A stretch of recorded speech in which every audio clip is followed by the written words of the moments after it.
Good morning. This is Tea Time Dark Times with Katie.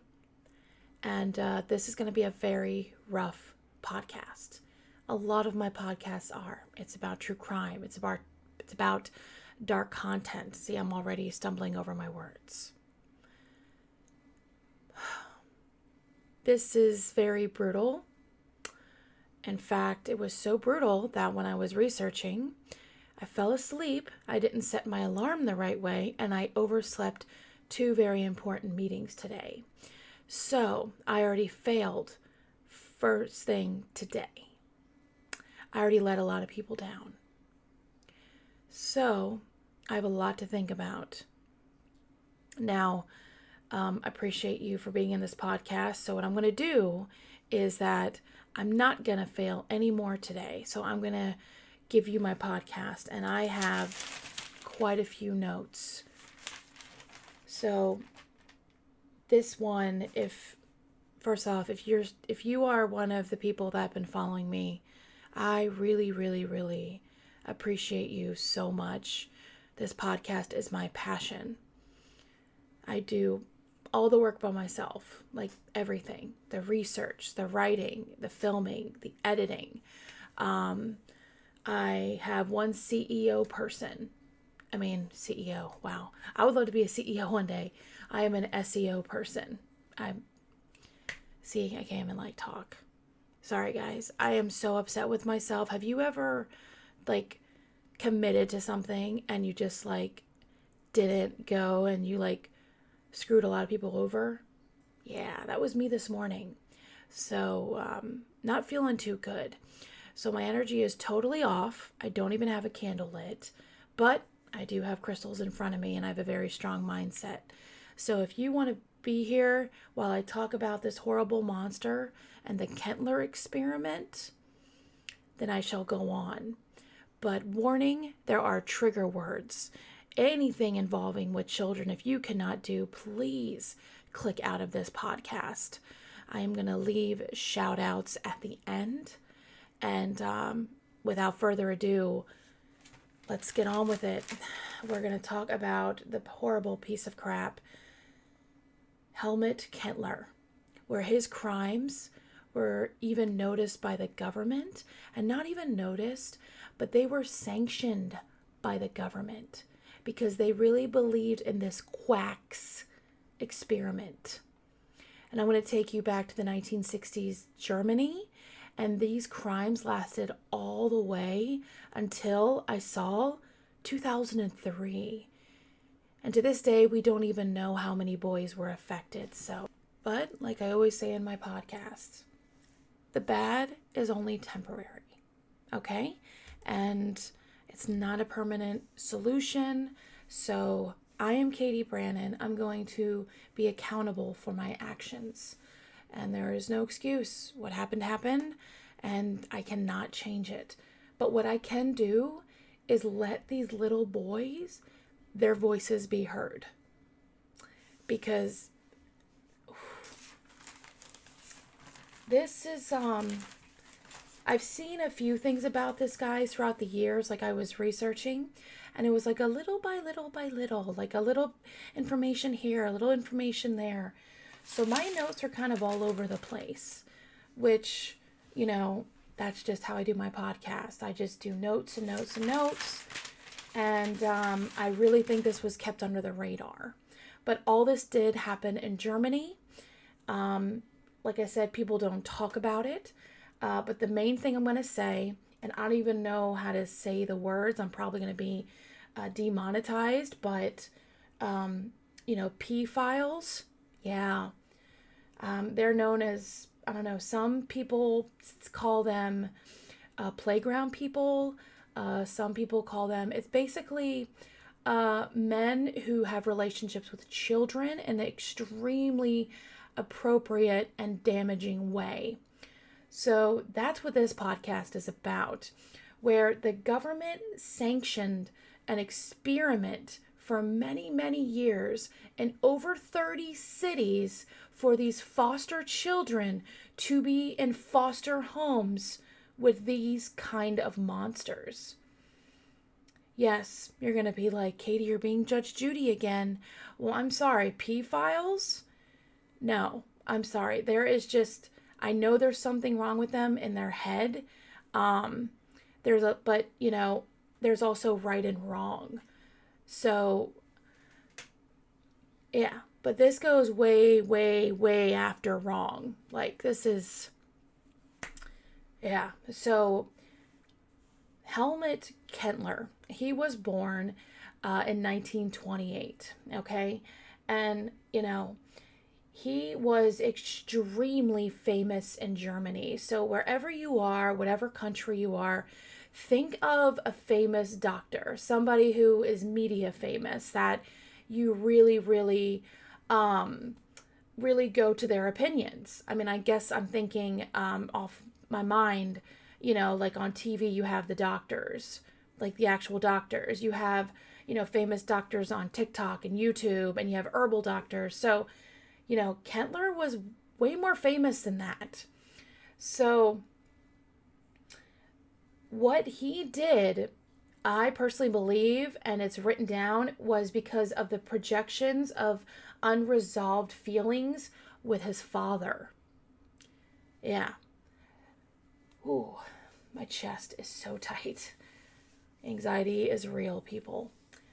Okay, so Kentler's father, he was a World War I lieutenant. And when I say that he was a disciplinarian, I mean, I say he was like a tyrant.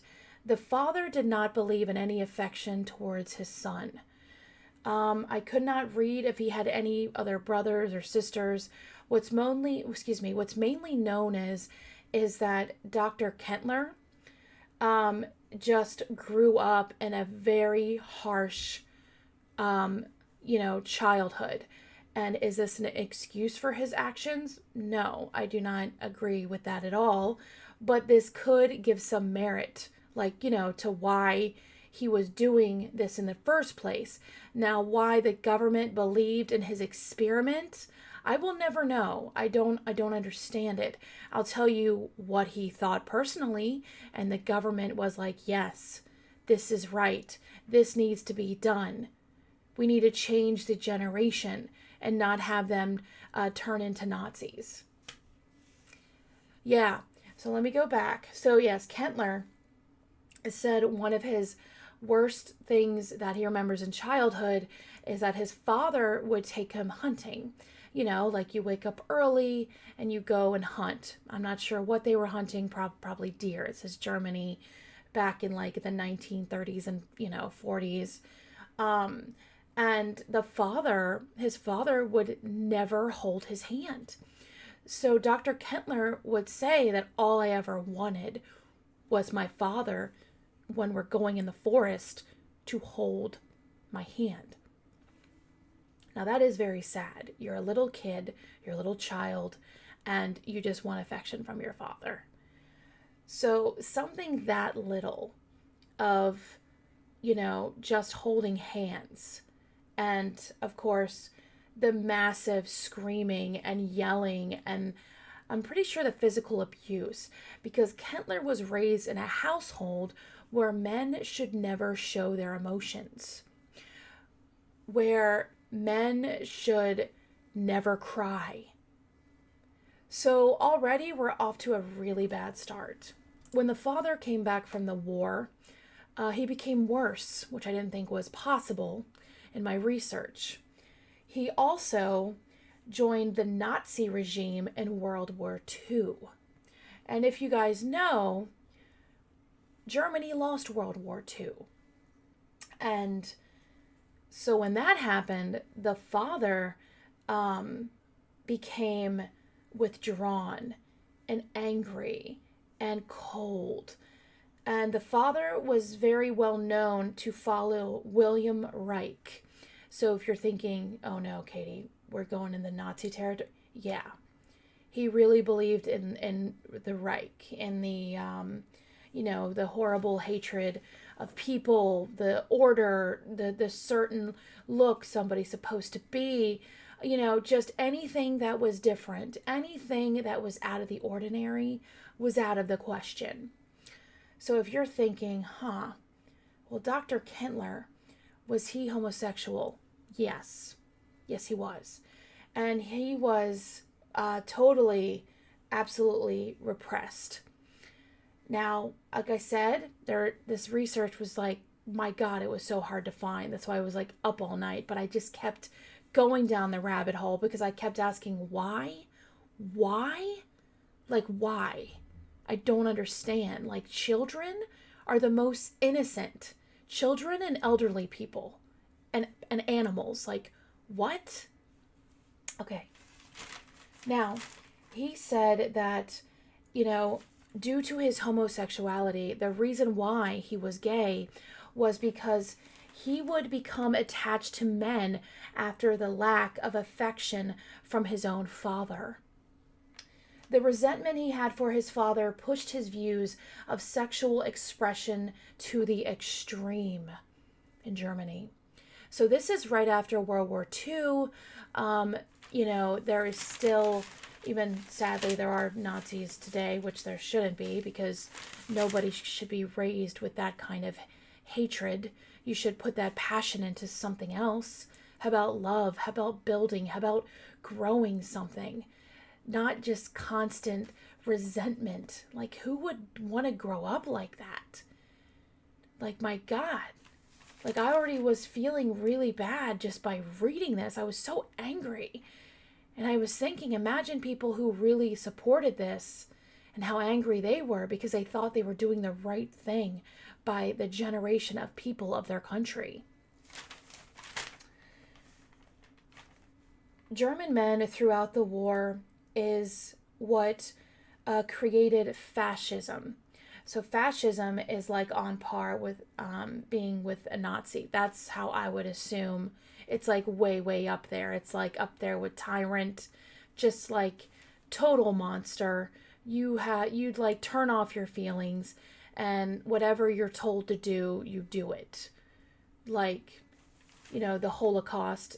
Those people who do not believe there was one, there was. And I highly recommend that you go and make the trip to Washington, D.C. and U.S. and go to the Holocaust Museum. That museum will change your life. Is it a good time? Absolutely not. But it is a place of introspection. It is a place that we never want history to repeat itself. It's that kind of a place. And people use that as fear tactic or fear mongering when they're trying to, I'm not going to go politics, guys. I told you I would not do that on my podcast. Okay? I literally am for the underdogs of people that want to get the news out there that people don't talk about. So Germany, like I said, there was fascism. And they said because of the men being repressed in their sexuality, that is why there was fascism and bloodlust. So after all that happened, there should be a sexual liberation that would prevent another Auschwitz from happening. Yes, I'm going to link the description and below of the website where I found this information.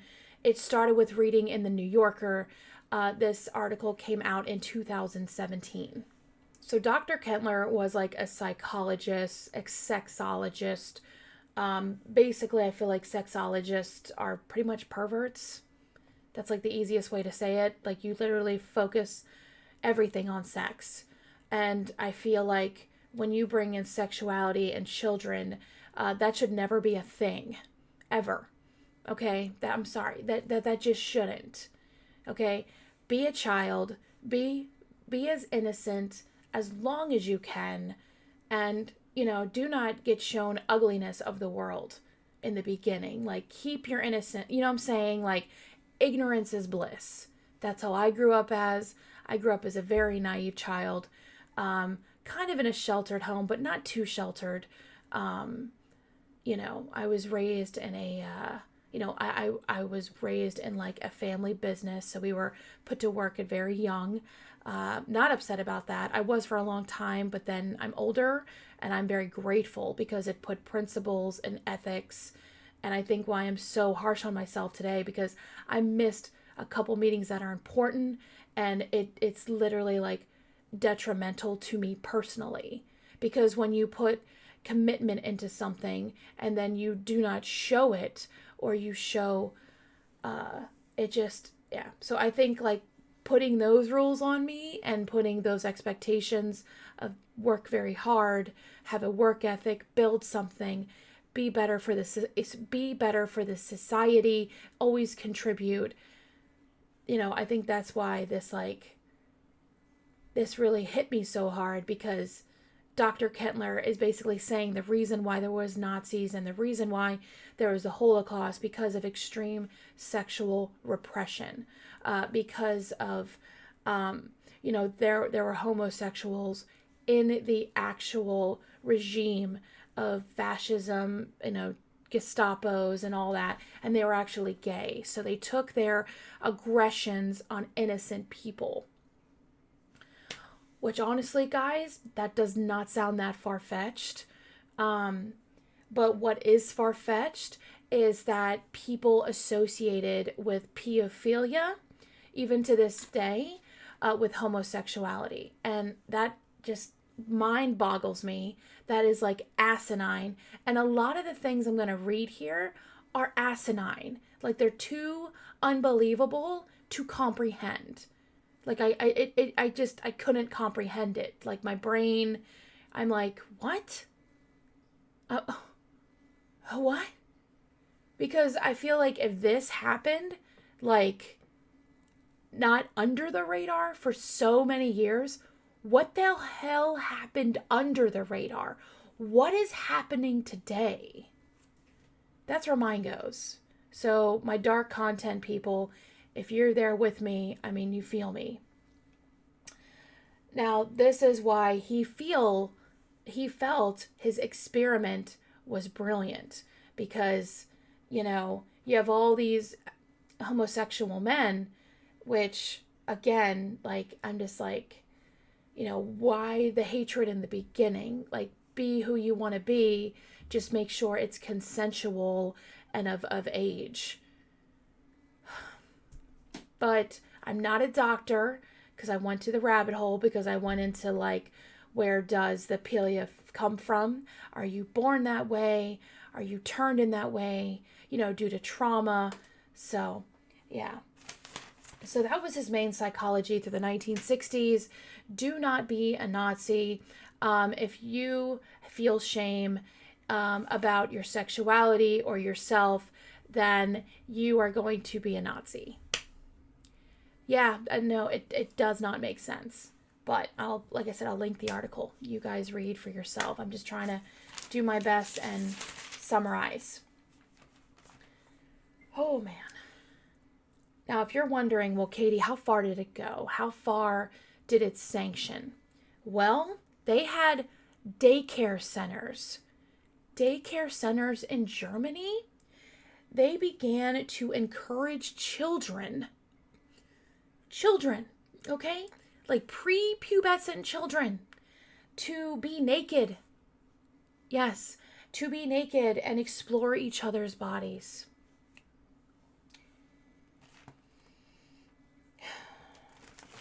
The main people that supported was Dr. Helmut Kentler, and you had the Green Party in Germany. Now, the Green Party, this is Europe, okay? This is just Germany. They were called the extreme leftists. They were very anti-war, and they really wanted to abolish the age of consent. He started to be, and was, a pioneer on sexual liberation in Germany.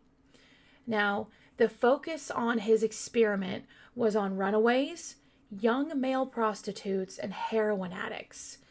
And I'm going to be talking about just a few of the men who came forward. And I also found out that two of them did not even use their real name. This is the name that they just put on here to bring out this information, because these men, the ones who are still alive, are still traumatized to this day. We're going to bring in young Ulrich. Young Ulrich, he was a 13-year-old prostitute boy that would do his services on the subway, around like the subway area. Now, he would trade in sexual favors, yeah, guys, at 13. Trade in sexual favors for the essentials of life. Now, when Dr. Kentler saw that this was happening, he asked the boy, okay, this is how you live, and you seem, to be okay with that. And I'm thinking, like, who the fuck would ever be okay with that? I mean, you're a 13-year-old boy. But he's saying, Dr. Kentler said that it was consensual and that it was, it was fine with Ulrich. He enjoyed having sex with men, and that's how he lived his life. Now, again, guys, I'm not judging Ulrich, okay? I'm literally judging like how we have just a 13-year-old boy just, pretty much starving at the subway, and no one's giving a helping hand. They're just paying him for sex. What? So Dr. Kentler was asking, so what do you do for warmth? What do you do for, a warm night's sleep? Like, where do you stay? What shelter? And how do you get it? Well, Ulrich was basically saying that there is this, I feel like in my eyes, guys, the pimp, okay? And this pimp was called Mother Winter. Now, Mother Winter would have sex with Ulrich, so Ulrich would have a place to sleep, somewhere warm, so he would not freeze to death in the cold. So Kentler was saying, well, the guy's name is Mother Winter. He doesn't sound harmless now, does he? Yeah, I know, guys. So Kentler would find these boys. They would either be, definitely in the welfare system, foster boys. And what he would do is that he would take these boys that were in, like I said, the foster care system, welfare, runaways, heroin addicts. He would just see this, and he would take these boys and put them in a home, which sounds great, right? Like, oh my God, Dr. Kentler, but it's Dr. Kentler. So we're like, oh hell, what the hell do you have in your mind? He did this, oh my God, I cannot believe this was sanctioned. But they would put little boys in pedophiles' homes, where the pedophiles were known pedophiles. I know, what do I say, guys? I hate the word, oh my God. Okay, I'm doing this podcast for the boys, so I'm trying to get myself together. So he would bring these boys, and he would place them into the parenting of known pedophiles. Because back then, before, even to this day, what I found out, thank God, in a lot of areas in Germany now, pedophiles are extremely banned and outlawed, and it's a minimum of 10 years. But back then, I don't know if people were just like, horribly scarred. Excuse me. I'm not tired, I promise. I'm just feeling anxiety, and I yawn when I feel anxiety. Sorry. So he would put all these boys with the care of the government, with the government's funds, with the taxpayers' money. He would put these boys literally in monsters' homes. Now, you're wondering, well, what the hell is Kentler's argument to be put?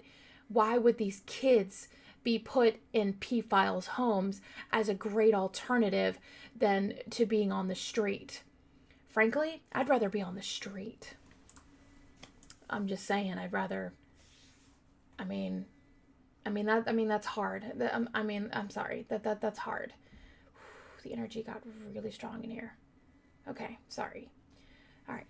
So Kentler argued that the government that had, the boys, were being located was because they were severely neglected, and they were just looked as a lost cause. So by putting these boys in the homes of the pedophiles, they would be nurtured in a better way, because he believed that because they were pedophiles, that the pedophiles would actually love the boys in all aspects,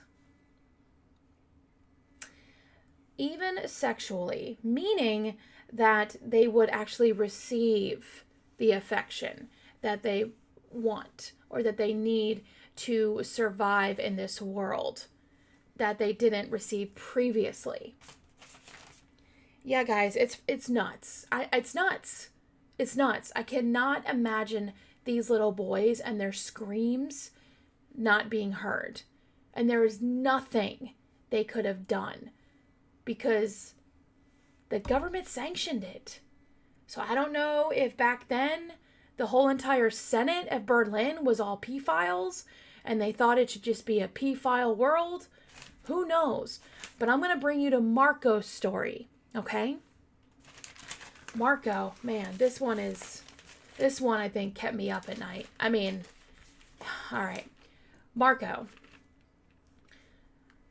Now he's older, and he began his life every day resenting Hunkel. Fritz Henkel or Hunkel.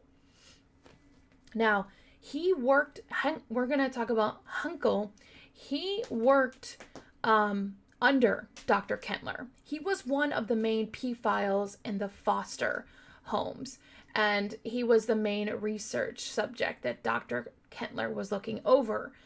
Now, Marco, would get molested all his life. And you're probably wondering, okay, well, what brought him into that situation?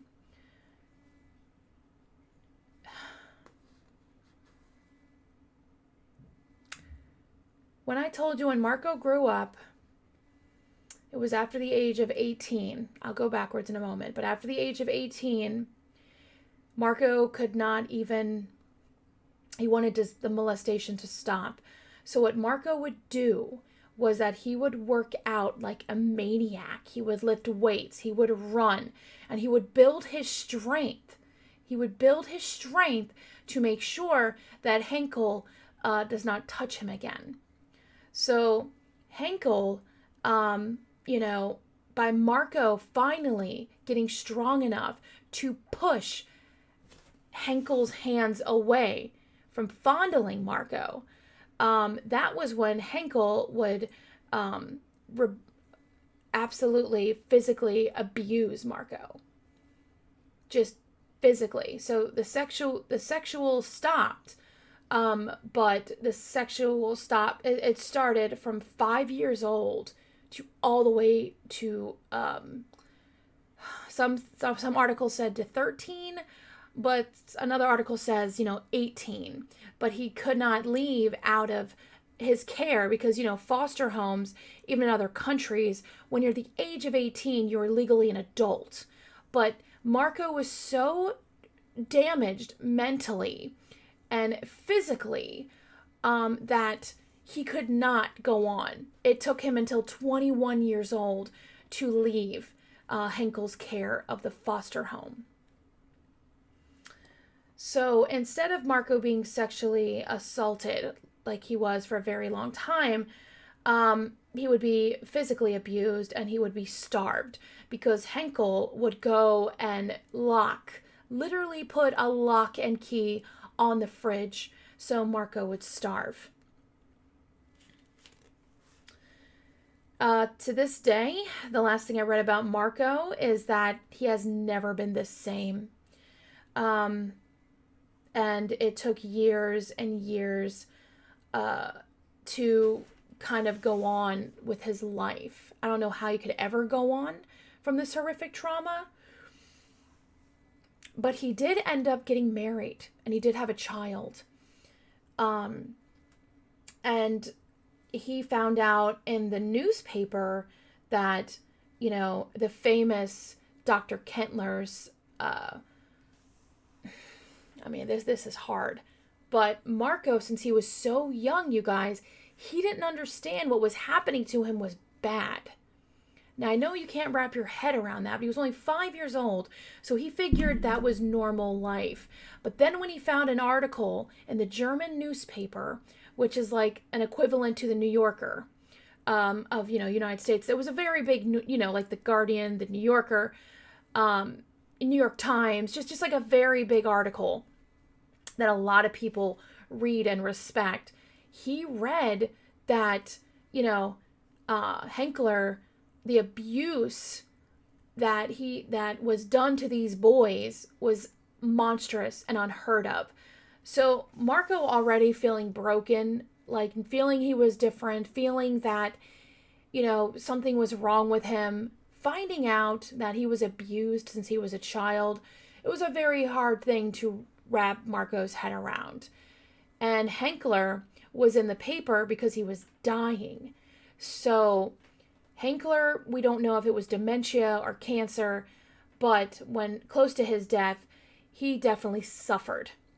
And it took Marco to finally talk to Henkler to let it go on with his life, maybe say F you or beat the hell out of him with all the frustrations. But when Marco went into that hospital room and he saw that Henkel was a feeble, weak man and could not move and even could not even remember Marco began to heal, because in his mind, Henkel didn't know what he was doing. And I mean, I can't really speak for Marco, you guys. All I know is that Henkel died like a day later after Marco visited him. It was like, Henkel was on his deathbed and Marco just wanted to see what was, like, why? Why did you do this? You were a father to me, and yet I can't even, like, live normally. Like,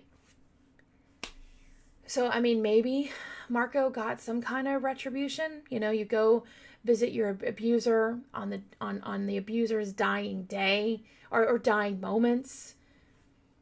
I don't know. That's a little bit of Marco, which I will go back to that because I found more information on his childhood and why he was taken in the first place. So this all happening, I saw a lot in East Germany. East Germany, Berlin actually sanctioned this experiment. So that means, like I said in the beginning, taxpayers' money, government officials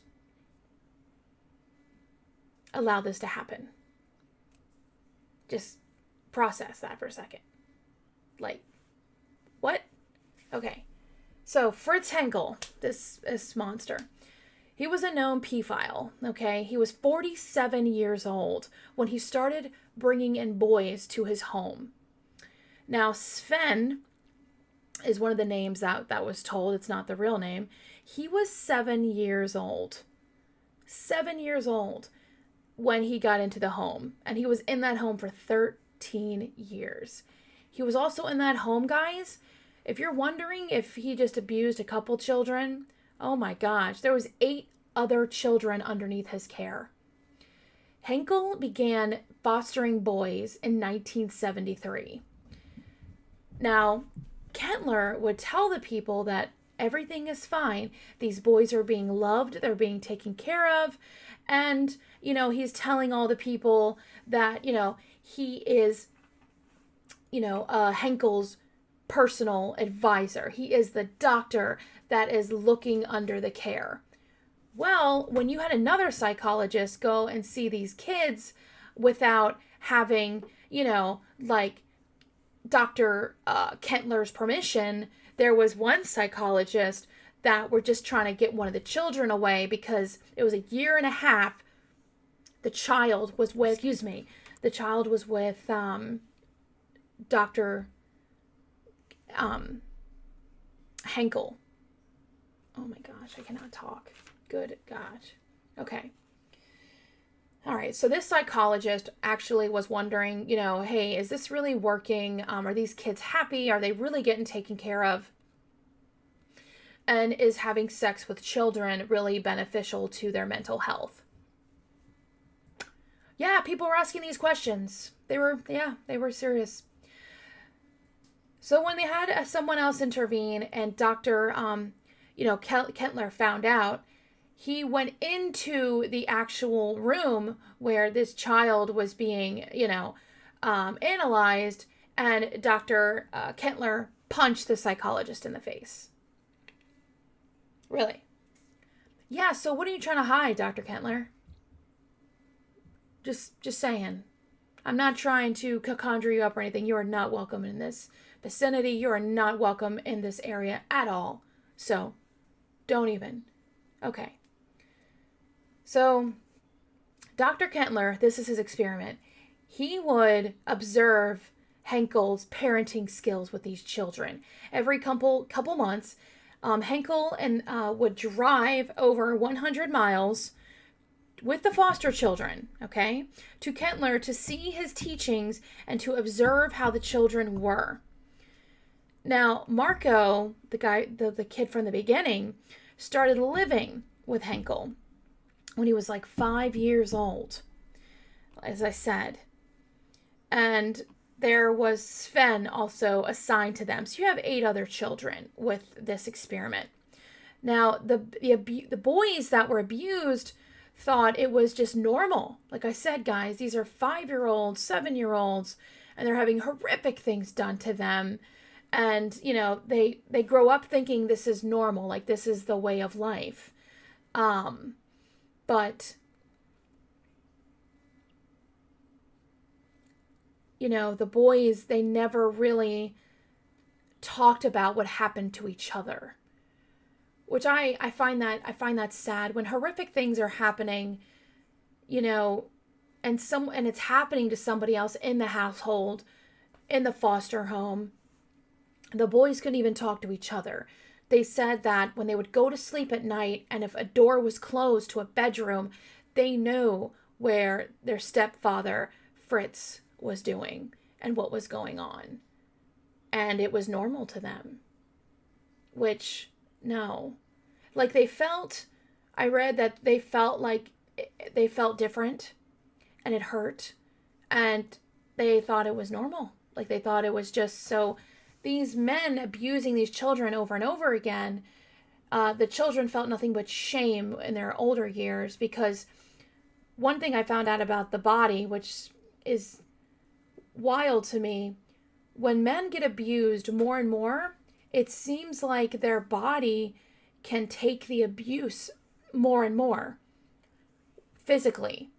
I'm not saying mentally they can, but I'm saying like their body gets so used to that abuse that the body kind of adapts to that behavior, which I'm like, what?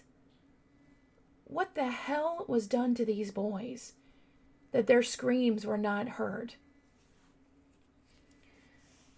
Going back to Marco. Marco said that he had a hard time actually showing emotion after leaving the foster care of Fritz.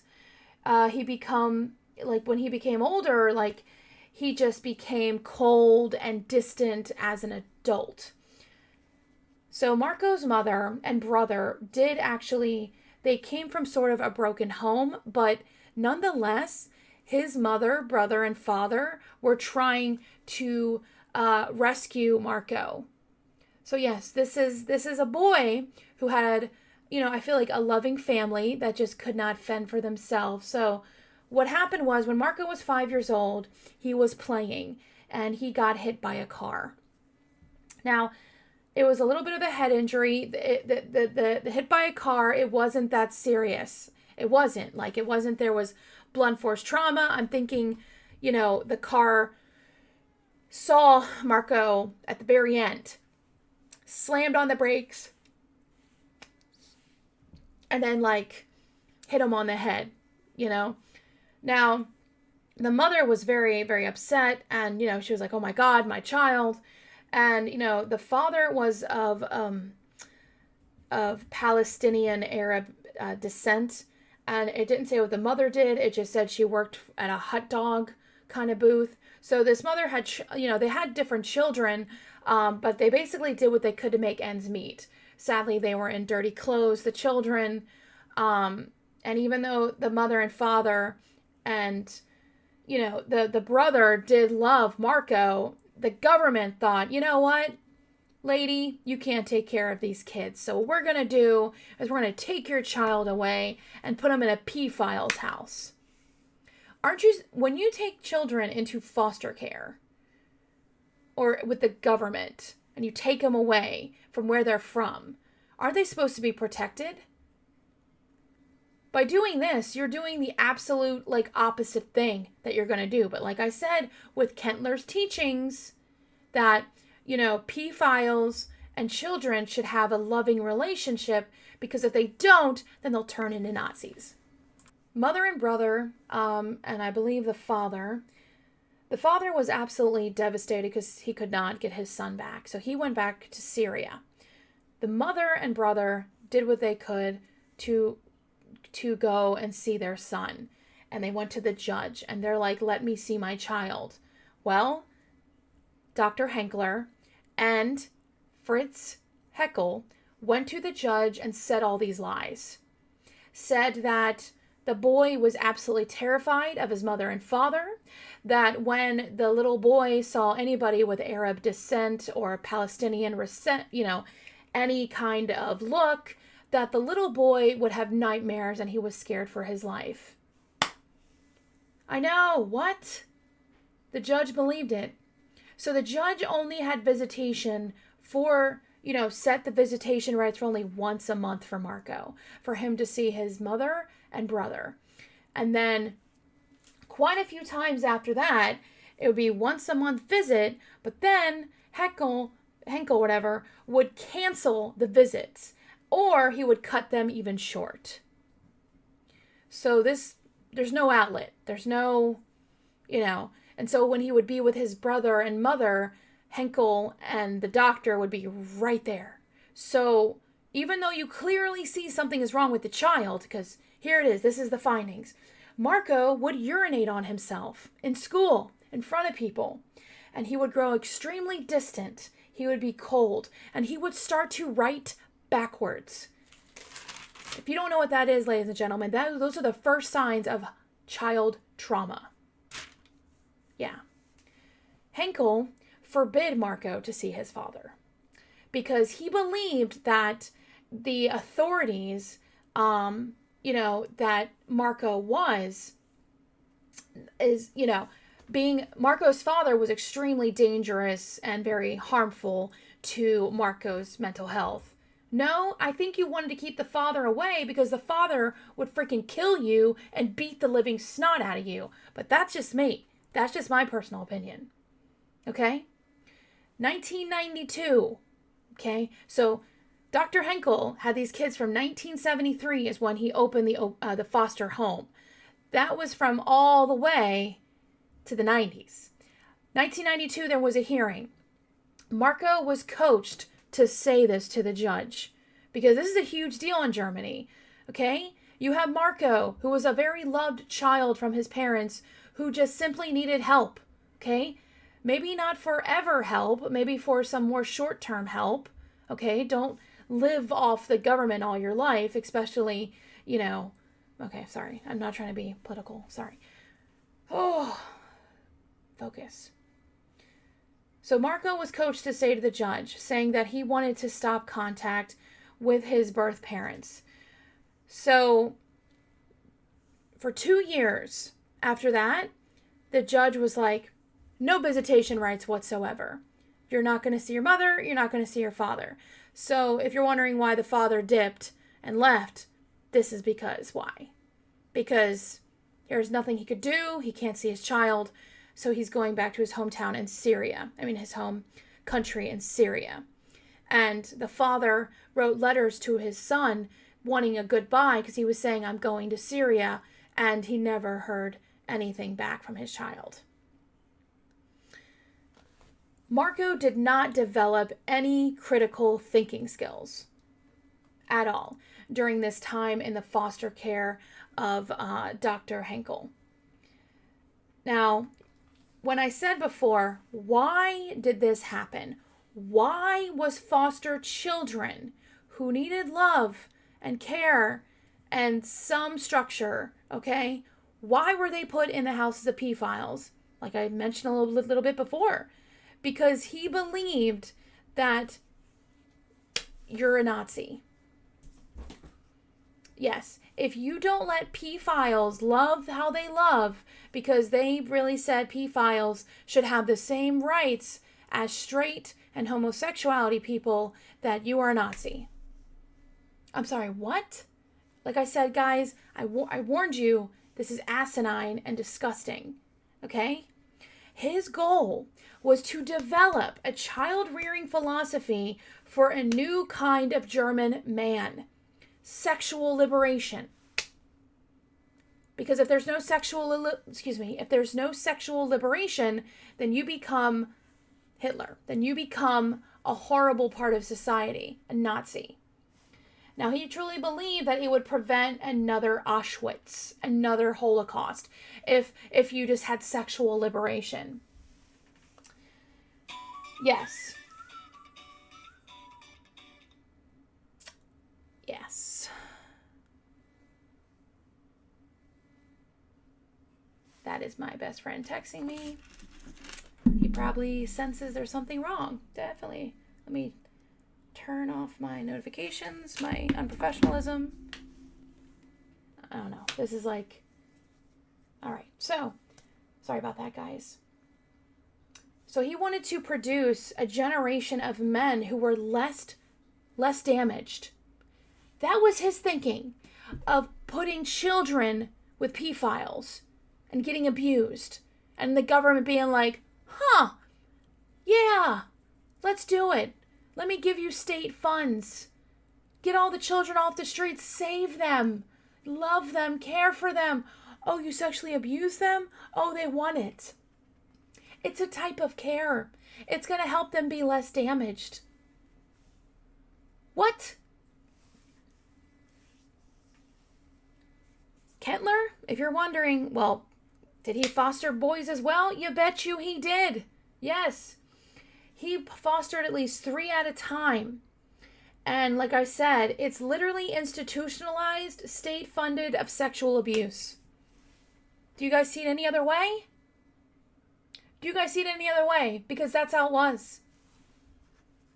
And that was not under the radar, people. Well, now it is, because not many people talk about it. You see little here and there and, like, unfortunately, the dark web. But what?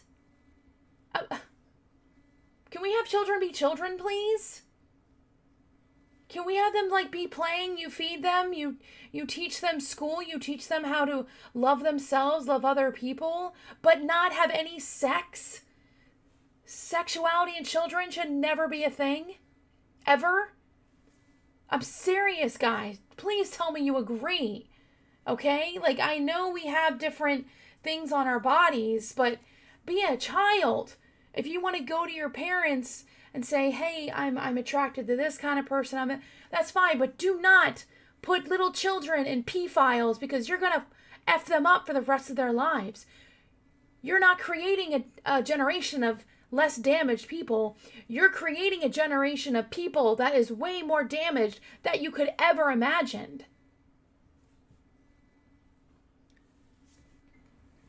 Okay.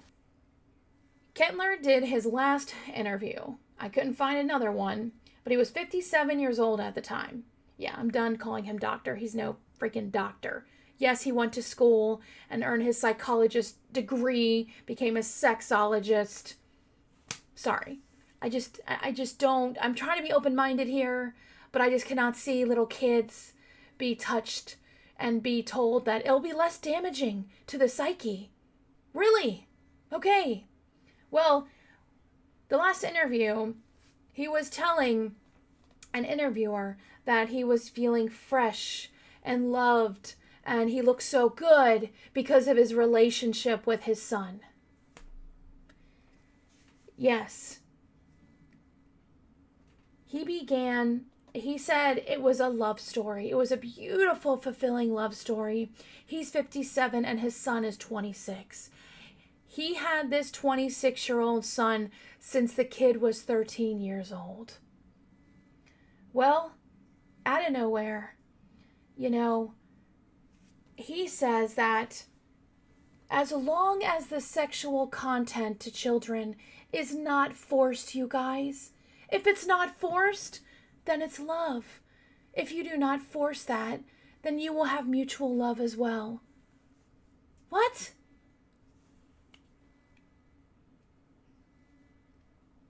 This son that Kentler, claimed that they both had a fulfilling romance, ended up hanging himself. Yes, took his own life. And Dr. Kentler was so broken, so disturbed by that it changed his whole thing of thinking. Yeah. The poor boy took his own life. And then Kentler claimed he read an essay, an article from Dr. Sigmund Freud's, one of his assistants, on sexuality with children. The article said sexuality with children, having sex with children is pretty much awful. It is exploitative, and it is destructive. It is disturbing. So, Dr. Kentler sees this article after what has been done for so many years to children. He's finally like, oh my gosh, so children don't want to have sex? Oh, I did not know. I thought everybody just wanted to be loved. What? He's not a doctor. Kentler, he never took responsibility for the abuse and pain that he inflicted on all these boys. Now, he said, I should have read this essay before. If I would have read this essay before, I would have stopped molesting boys. I would have stopped fondling them and touching them if I only read this essay. Yeah, guys, an essay and a boy's suicide made Kentler think, maybe this isn't good. So Kentler blamed himself for his lover's, he blamed him for the death. Kentler did blame himself. In 1999, Kentler came out that, pedophilia is actually unnatural, and it's actually a sexual disorder that pretty much should not be acted upon. Well, no shit, Sherlock. Really? Guys, we don't know how many boys, and we do not know, but this has been happening from the 1960s to the 1990s. Hell, I think even before. This is just written notice that I found. Sources say that thousands of boys were affected in Germany because this experiment was paid by taxpayers' money. And this happened in 30 different cities. Because when all this came out, guys, like the last article was 2017, I saw something 2021, because of the statute of limitations, the boys that are still alive from the abuse, they were talked about giving compensation from the government. What? Here's some money. It'll go away. What? No. They need extreme mental health care. They need they need real freaking doctors that, won't punch people in the face. And when someone is just like, hey, this isn't right. Why are you touching children? Off with her. Get her out of here. What? No. Because, like I said, guys, the statute of limitations was so long in Germany's law that no foster care, no one has ever,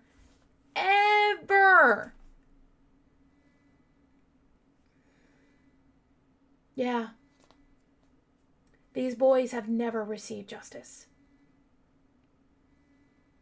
There has never been any criminal cases or hearings against these pedophiles. in all these homes. It's just like it's been swept under the rug. So I'm doing this horrific podcast to say that the boys who are listening in my podcast is I hear you, I see you, and I love you, and there was nothing that you did wrong. There was absolutely nothing. And I don't know if you believe in God or if God checked out for those decades. I don't know. I don't want to become like atheist right now, but it's like when you read these things, you're like, wow, I know why there's atheists now. Because like I said, children, animals, elderly people, the most vulnerable. So yeah, this podcast, I don't know, it may be my last. Guys, thank you very much for watching. The shout out is coming soon, and I think it'll be a little lighter because it's talking about something that I'm passionate about, and we're not talking about P-files in the advertisement. Hey guys, if you're still here, thank you so much for listening to my podcast. It means the world to me. I am drinking tea right now. I don't think in the podcast I drank tea at all. That was a very emotionally charged podcast. But I'm sending positive energy to you. And this shout out is brought to you by Comfort. Comfort Clothing, you guys, oh my gosh. I ordered this hoodie and because, I kept seeing it all over Snapchat and I was like, you know what? I'm going to order one. Let's just see, like, how great is it? Oh my gosh. I've ordered like 2 or 3 more sets. I'm obsessed. Absolutely obsessed. I emailed them and I was like, hi, I'm obsessed with your product. I would love to be an affiliate.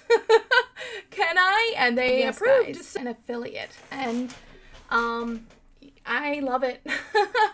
I am very excited. I'm going to put the description link below. And then you just put in the promo code Katie22, CATIE22. You get 15% off. And like I said, this is the coral color, but for me it was total Halloween-y, fall vibes. And I absolutely love it. It's so soft. Like, I'm not even kidding. Like, oh my God. It is great because if you have, mental health is extremely important. If you guys know, it is. It's a very, very important. And what I love about this company, because I was like, what about this company? Well, they're into mental health as well. When you put this on, it's slightly weighted. So it literally just feels like an oversized hug. I am obsessed with this hoodie. Like, oh my gosh. And you can get the hoodie, sweatpants, and wear some cute shoes, do a little makeup, put your hair up, whatever you want to do, and you just look put together. You look so, so cute. I love it, love it, love it. Definitely check out Comfort Clothing. Treat yourself. Give yourself a hug. Give someone else you care about a hug.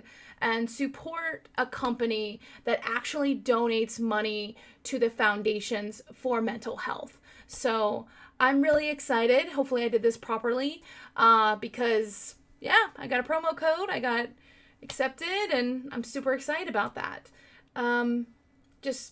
I love you guys so, so much. I started my true crime journey in like 2020, and officially in 2021, I did little TikTok videos.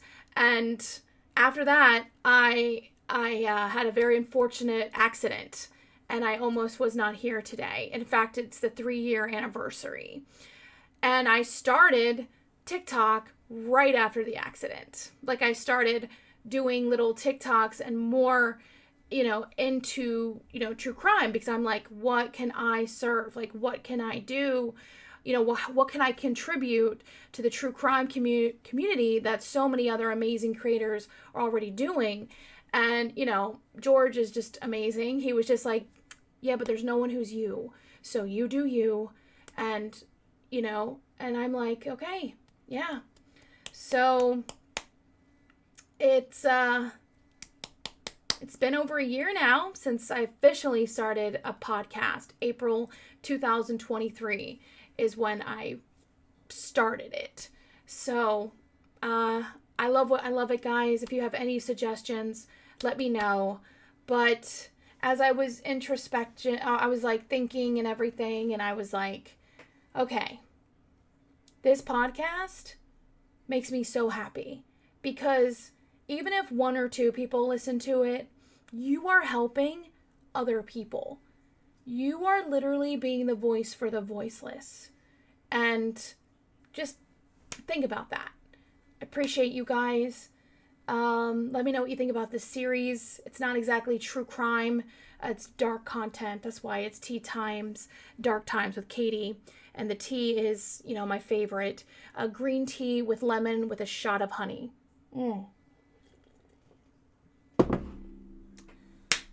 Thank you, guys. Check out Comfort Clothing. I love them. I think you'll love them. Check out the cool colors. And please, guys, please know that you are loved and you are cherished.